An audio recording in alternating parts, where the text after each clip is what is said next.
अस्सलाम वालेकुम। नई वीडियोस के लिए चैनल को सब्सक्राइब जरूर कीजिए और बेल आइकॉन के बटन को दबा दीजिए। शुक्रिया।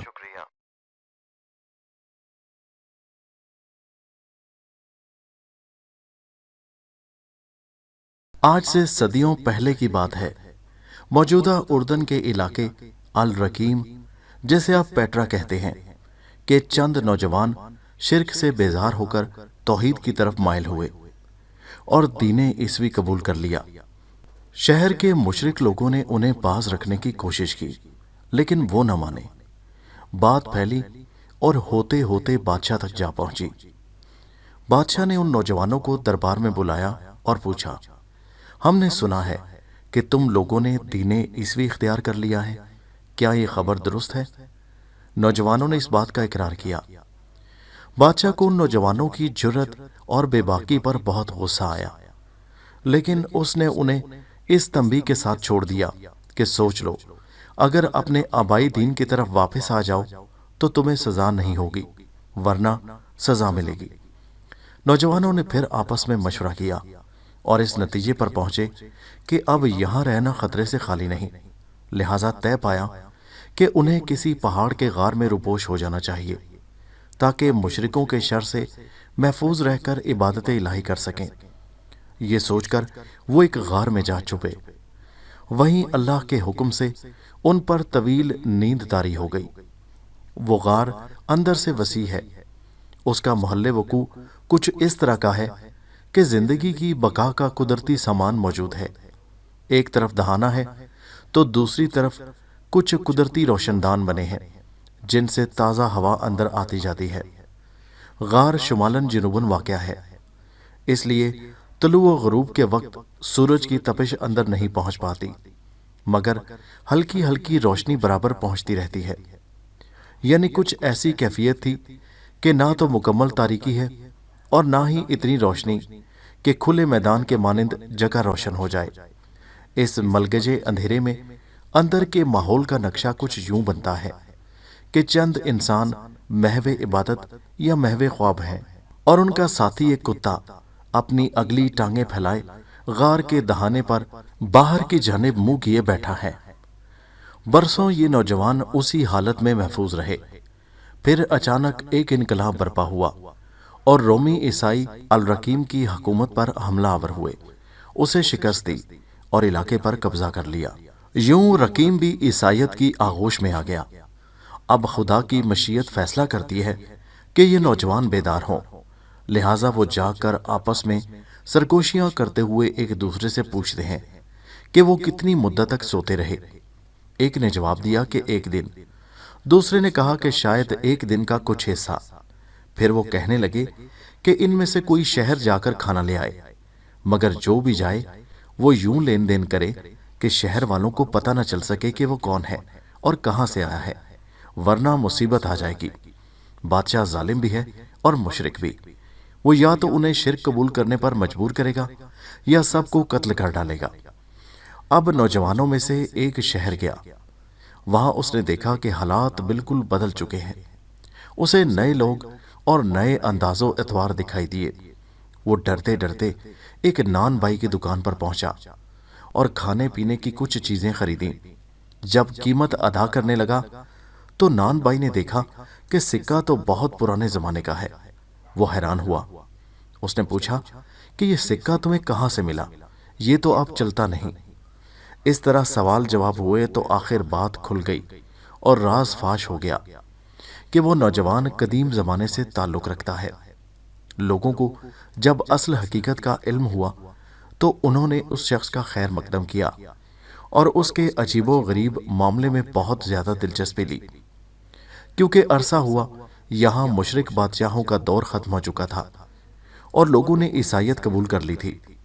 जब नौजवान को इल्म हुआ कि यहाँ दीने ईसवी फैल चुका है तो वो बहुत खुश हुआ, मगर उसने अपने और अपने दोस्तों के लिए यही पसंद किया कि दुनिया की निगाहों से अलग रहकर वो याद इलाही में जिंदगी गुजार दे। ये सोचकर उसने किसी तरह उस भीड़ से जान छुड़ाकर पहाड़ की राह ली और अपने दोस्तों को सारा हाल कह सुनाया। अब सब ने मुश्तरका तौर पर यह फैसला किया कि उन्हें अपनी बाकी जिंदगी यहीं बसर करनी चाहिए اور دنیا والوں سے کوئی واسطہ نہیں رکھنا۔ ادھر شہر والوں کو ان کی جستجو کا شوق پیدا ہوا۔ تلاش کے بعد وہ انہیں ایک غار میں مل گئے۔ لوگوں نے اصرار کیا کہ وہ ان کے ساتھ چلیں اور اپنی پاک ہستیوں سے اہل شہر کو فائدہ پہنچائے، مگر وہ کسی طرح تیار نہ ہوئے اور اپنی عمر کا باقی حصہ دنیا سے الگ رہ کر اسی غار میں گزارا۔ جب ان مردان خدا کا انتقال ہو گیا تو لوگوں میں سے اس بات کا چرچا ہوا کہ غار پر ان کی کوئی یادگار قائم ہونی چاہیے۔ چنانچہ ان میں جو حضرات اثر رکھتے والے اور با اقتدار تھے، انہوں نے غار کے دہانے پر ایک ہیکل تعمیر کروایا جسے مسجد بھی کہتے ہیں۔ حضرت عبداللہ بن عباس رضی اللہ تعالیٰ عنہ کی روایت ہے، جب بادشاہ وقت اور عوام الناس نوجوان کے پیچھے گئے تو غار کے قریب پہنچ کر یہ معلوم نہ کر سکے کہ وہ کس جانب چلا گیا۔ جب بہت کوشش کے بعد بھی اصحاب کہف کا کھوج نہ لگا سکے تب مجبور ہو کر واپس چلے گئے۔ پھر ان کی یاد میں پہاڑ پر ایک ہیکل مسجد تعمیر کر دیا۔ اصحاب کہف غار والے قرآن پاک کے احسن القصص میں سے ایک قصہ ہے۔ یہود کی تحریک پر قریش مکہ نے ذوالقرنین کی طرح اصحاب کہف کے بارے میں بھی حضور نبی کریم صلی اللہ علیہ وآلہ وسلم سے دریافت کیا، جس کے جواب میں سورۃ الکہف نازل ہوئی۔ ارشاد باری تعالیٰ ہے، کیا تم نے یہ گمان کر لیا ہے کہ اصحاب کہف و رقیم ہماری نشانیوں میں سے کوئی عجیب معاملہ ہے؟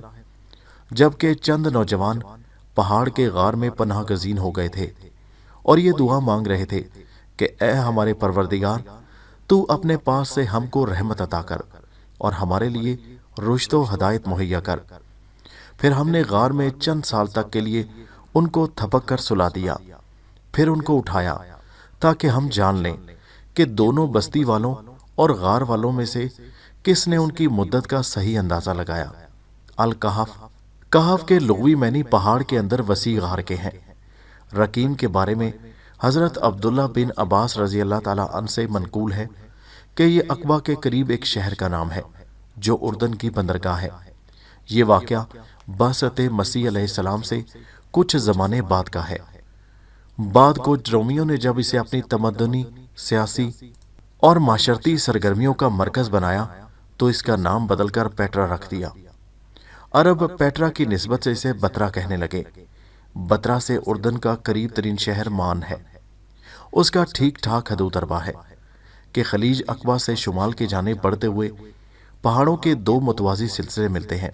انہی میں سے ایک پہاڑ کی بلندی پر شہر رقیم آباد تھا۔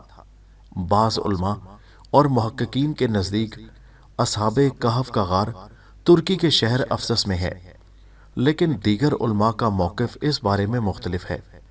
1953 میں اردن کے ایک محقق تیسیر زبیان کو پتہ چلا کہ معان کے قریب پہاڑ پر ایسا غار واقع ہے جس میں کچھ قبریں موجود ہیں اور وہاں ایک مسجد بھی بنی ہوئی ہے۔ چنانچہ وہ اپنے ایک ساتھی کے ہمراہ غار کی تلاش میں روانہ ہوا۔ جگہ عام راستے سے ہٹ کر واقع تھی، اس لیے کئی کلومیٹر کا دشوار گزار راستہ طے کر کے وہ غار تک جا پہنچے۔ ایک چرواہے نے انہیں بتایا کہ غار کے اندر کچھ قبریں ہیں جن میں بوسیدہ ہڈیاں پڑی ہیں۔ غار کا دروازہ جنوب کی سمت تھا۔ اس کے دونوں کناروں پر دو ستون تھے جو چٹان کھود کر بنائے گئے تھے۔ ستونوں پر بعض نتینی نقوش ابھرے ہوئے تھے۔ غار کو ہر طرف سے پتھروں کے ڈھیروں اور ملبے نے چھپایا ہوا تھا۔ محکمہ آثار قدیمہ کو اس بارے میں اطلاع دی گئی، چنانچہ 1961 میں اس کی کھدائی کا کام شروع ہوا۔ اس کے بعد اس بات کے شواہد ملتے چلے گئے کہ یہی اصحاب کہف کا مقام ہے۔ ان میں اہم یہ ہیں: غار کا رخ اسی طرح واقع ہے جیسے قرآن کریم میں بیان ہوا ہے، یعنی اس میں دھوپ کبھی اندر نہیں آتی بلکہ طلوع اور غروب آفتاب کے وقت دائیں بائیں سے گزر جاتی ہے۔ تاہم غار کے اندر کشادہ خلا ہے جس کے ذریعے ہوا اور روشنی اندر پہنچتی ہے۔ قرآن کریم نے یہ بھی ذکر فرمایا ہے کہ بستی کے لوگوں نے غار کے اوپر مسجد بنانے کا ارادہ کیا تھا، چنانچہ اس کے ٹھیک اوپر کھدائی کرنے اور ملبہ ہٹانے کے بعد ایک مسجد برآمد ہوئی جو قدیم رومی طرز کے پتھروں سے بنی ہوئی ہے۔ ماہرین کا خیال ہے کہ یہ شروع میں بعض نتینی یعنی رومی طرز کا ایک معبد تھا۔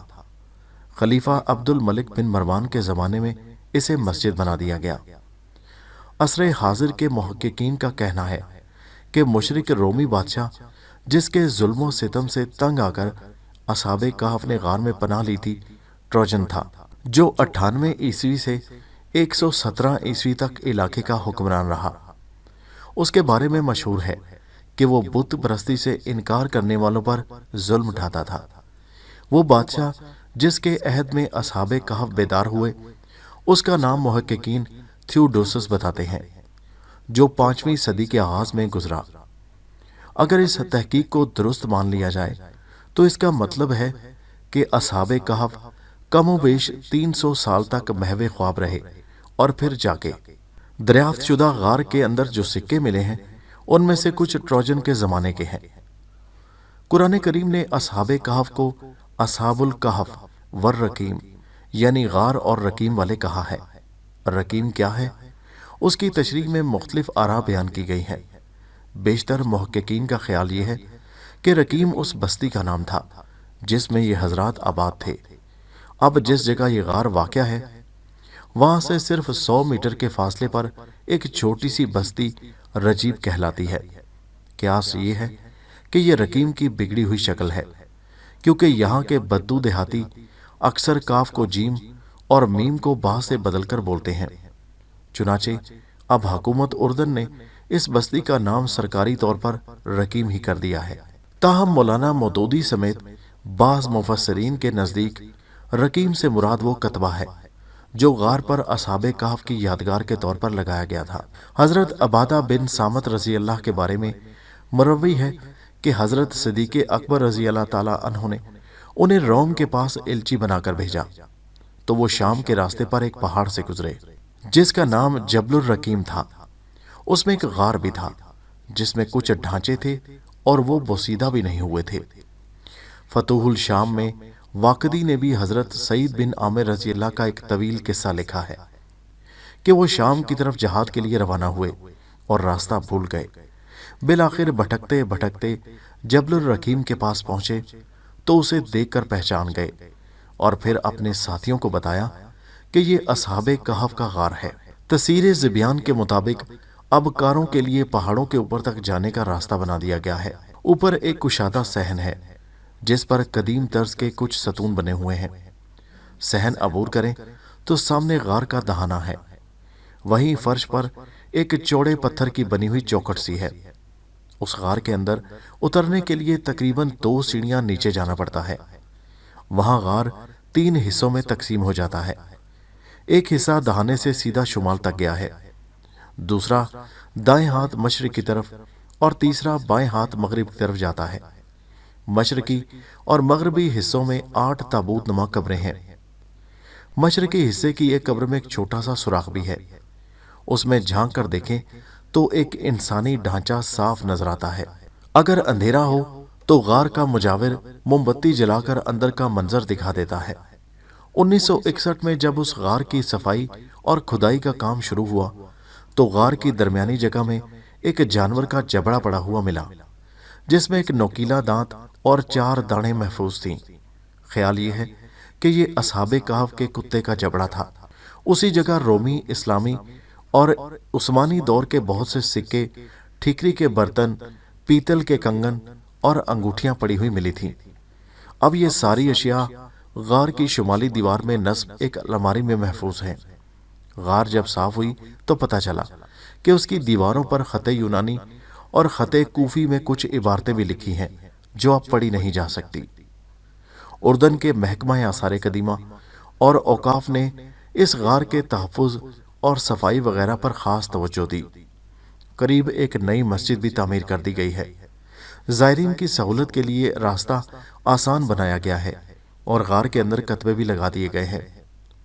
अहले किताब ने इस सिलसिले में काफ़ी बहसो मुबाहिसा किया है कि असहाबे कहफ की तादाद क्या है और वो कितने बरस सोते रहे, मगर कुरान पाक इन बातों को सानवी हैसियत देता और असल मुद्दा ये बयान करता है कि इस वाक़या से इबरत पकड़ी जाए और इंसान क़यामत पर ईमान लाए।